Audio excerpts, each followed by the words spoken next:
It's so funny to like jump from one thing to the other. I just finished watching one of like my favorite crime show YouTube channels, and now I'm gonna record this, and I'm like, it's like going from something so heavy to, well, actually, Harry and Meghan is kind of heavy. Okay, let's get into the first episode of Harry and Meghan. I'm American, so I don't know much about the royal family. I just find it fascinating that people in the UK, that they just are royals. Like, it's so bizarre when you really think about it. Like, as an American, it's like, it's crazy. I didn't even know they were on their money. I saw someone, was it my friend? Oh my God, it was my friend. She literally, this crazy bitch, she literally just took a trip to the UK by herself for her 30th birthday. And she shows me the money there. I was on FaceTime with her. She shows me the money, and I'm like, oh my God, is that the Queen? They're on the money? I mean, I guess when you really think about it, we're here in America, you have presidents on the money, but it's not like, it's like, I don't even know if they're filming in Harry and Meghan's home or where exactly they're filming, but it looks like a home, and it's beautiful, and they're sitting on this really pretty white couch. And the interviewer or the producer, I'm not sure who, asks Meghan to like look at this video, and it's a really old video of her before she had met Harry. So in the video, they're obviously asking her like lots of questions. I know one of the questions was, who is the fiercest female character on TV? And she responds with Olivia Pope, which, if you've never seen Scandal, it is one of the best shows ever. I remember when I first discovered it years ago, I was obsessed. I even have like the me and my friend were really into it. She ended up buying me for my birthday, I think last year or the year before that, the exact, well, not the exact ones she was using, like herself, Olivia Pope, on the show, but on the show she drinks lots of wine, and so she bought me 2 wine glasses of the exact brand and type that she uses on the show. To this day, it's like one of the best gifts I've received. So Meghan's looking at the video. Before she even hears herself say Olivia Pope in the video, she responds with like, Olivia Pope, and it's just so funny because she still has the same answer. And then the interviewer asks, Prince Harry or Prince William? And she kind of laughs like, I don't know. And then she ends up saying Harry, but like totally unsure about it. And it was just so funny because she's showing her that video, and she's sitting here now married with Harry. So then they get to the question of that I think everyone wants to know, including the royal family, of why she wanted to make this documentary. And she says, basically to give the world a glimpse of who she really is, because obviously, as we saw, as all of the UK saw, as all of the world saw, she was harassed, and she was, the number of stories you can find about Meghan and the negative undertones and everything else. Obviously, to me, it's like, why wouldn't she want to come out here and be like, and show people, like, she doesn't have to prove anyone wrong. I feel like people who don't like her are just like, you're a bit of a hater, but okay. They don't like her for reasons that, for what? So throughout this episode, we get to see like snippets of their real life. We see her, carrying her baby in the baby carrier. They're going out to feed the chickens in the chicken coop. So Harry and Meghan met in the summer of 2016. At that time, I believe she had just wrapped up, I don't know which season of the show she was on, a show called Suits, which I've never seen, but I actually tried watching because I went down this whole loophole of the royal family like a few different times now. And so I was interested in just like seeing how her acting was, because prior to, like, even though I'm American, prior to Meghan getting with Harry, I didn't know who she was. Like, as an actress, I didn't know who she was. And so I wanted to see what her acting was like and just watch the show in general. But I tried to get into it, and the first episode I was kind of like, just dozing off on my phone and stuff. So I never actually got to sit down, pay attention, and watch it. She says she was really intent on being single and just wanted to have some fun at girl time. It's so funny because I feel like that's how it happens with a lot of people. They're like not looking for love. They just want to go out, have fun, no stress, and then it kind of just happens for them. So what I found interesting was that they actually met through Instagram. Apparently, they had a mutual friend, and that mutual friend posted a story with Meghan using the dog Snapchat filter. And they didn't show the video that she posted, but it's wild to think that he saw that video and he was immediately like interested, like, who is that, hitting her up. That night that he saw that, I believe he called his friend to find out who Meghan was and if he could meet her. So I guess people call Prince Harry Prince Has. I don't know why.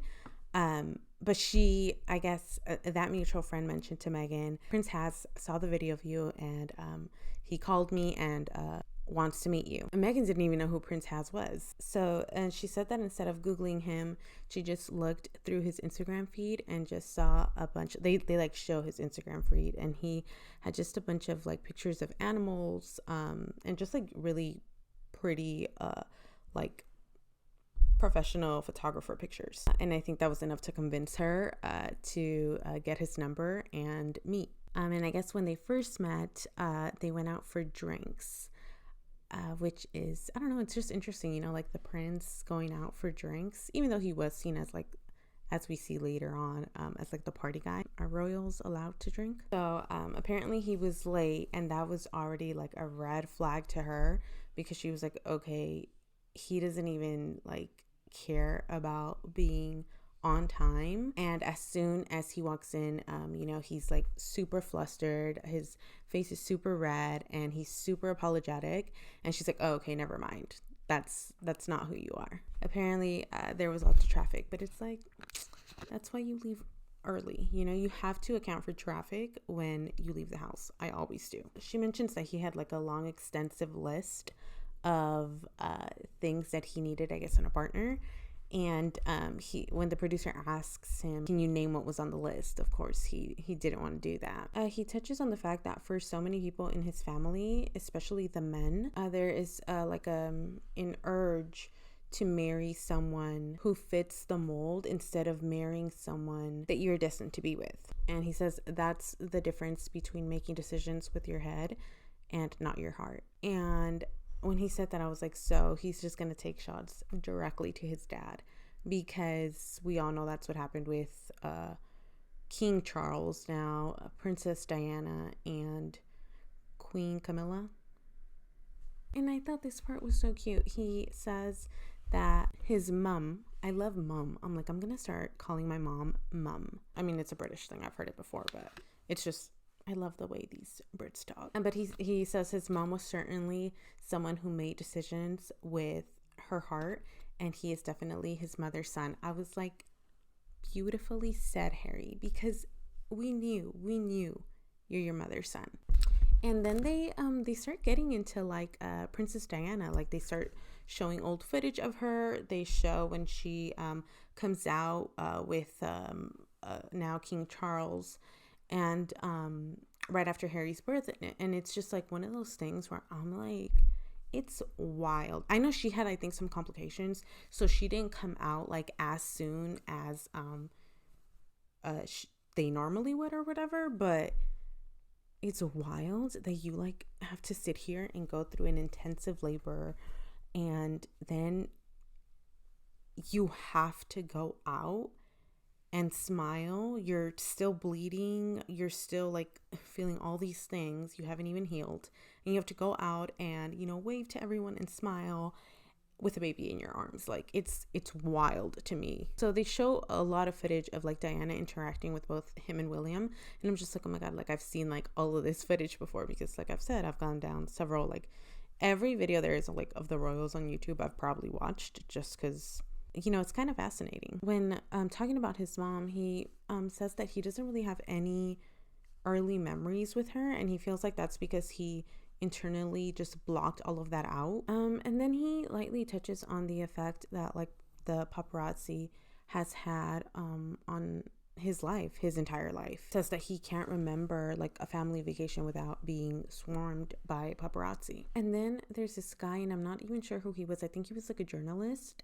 and he starts talking about how like as years pass, the institution really needs to modernize, because if they don't, people will start to question it. He starts talking about Princess Diana and how she did such a good job in protecting both him and William from the paparazzi. And then we see footage, which I've seen before, of like them on a family vacation somewhere skiing. I'm not even sure where it was. Diana just keeps looking back the whole time. Like, she's very aware of her surroundings, and she's just looking back, and you can tell she's irritated. And so then you see her, the paparazzi's filming, and you see her come up straight to the paparazzi. She kind of puts her hand on the camera, and she's like, as a parent, can I ask you to protect my children's space? And then like the paparazzi, like, they're being nice, but then they start trying to like negotiate with her, like, oh, like, if we can get a picture with you doing this or doing that, then like we'll leave. And she just keeps insisting on them to leave, and eventually they do, I think, or at least they stop recording. Then Harry gets into the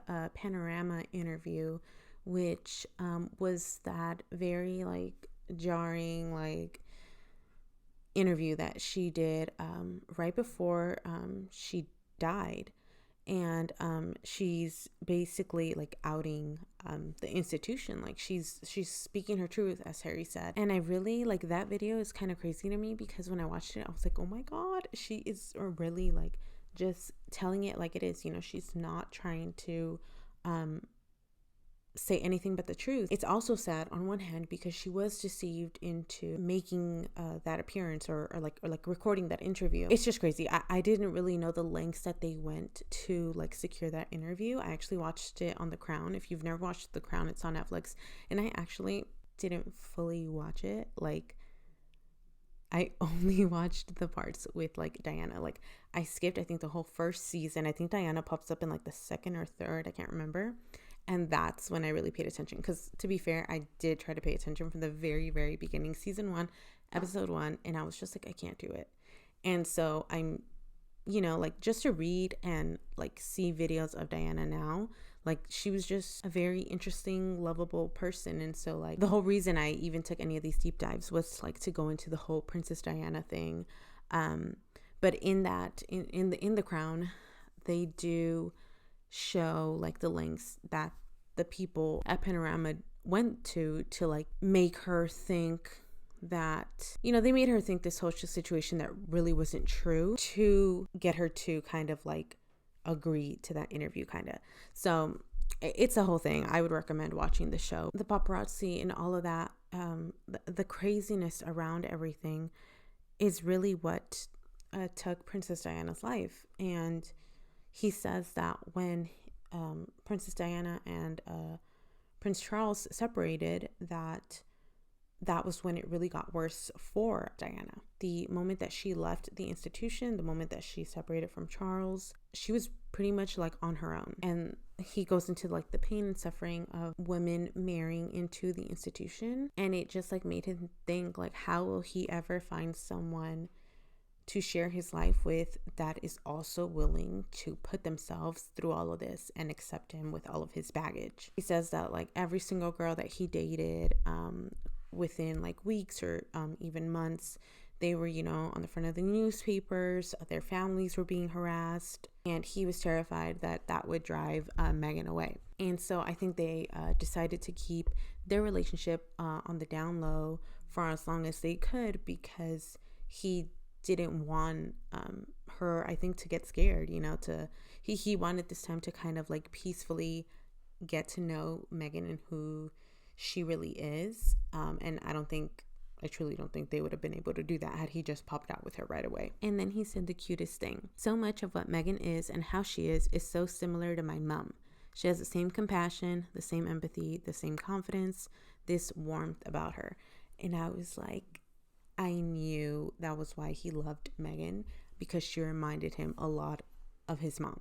It's just so sweet to think that one of the things that really drew him to Meghan was the fact that she reminded him so much of his mom, because we know now like how much, like the hurt that he went through and just how much he struggled trying to overcome Princess Diana's death. And then he touches on how there are so many people around the world who will not and don't agree with everything that he's done, but he knows that he had to do what he had to do to protect his family, because he didn't want history to repeat itself, and he didn't want the same thing that happened to Princess Diana to happen to Meghan.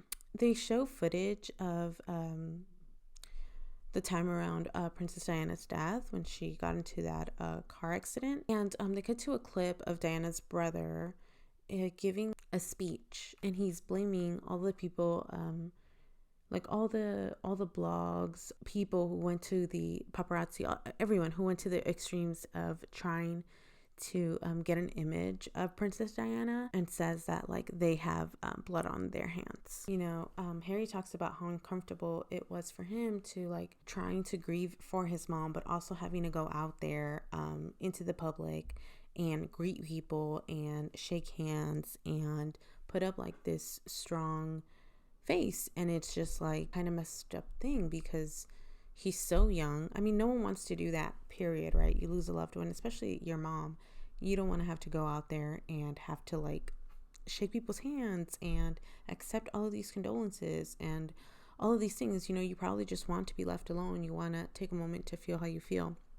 And he didn't really have a chance to do that. And apparently the paparazzi got worse when his mom died, because that's when he remembers starting to get like just really swarmed by paparazzi. At the time, there was just lots of headlines going on about him like partying too much, doing drugs, like going out with like several women, and all he was trying to do was like trying to process the death of his mom and trying to cope. But he mentions having no support or guidance, and it's just him saying that, it's just like, what was going on in the royal family? How were you guys not supporting this child who just lost their mom in like such a terrible way? After spending time in Lesotho in 2004, like you can see how raw his connection is to people. Like it's so easy, it's so effortless. He's just such a social like person. He's just doing normal things. He's playing with the kids, he's helping out the community, he's out in the fields.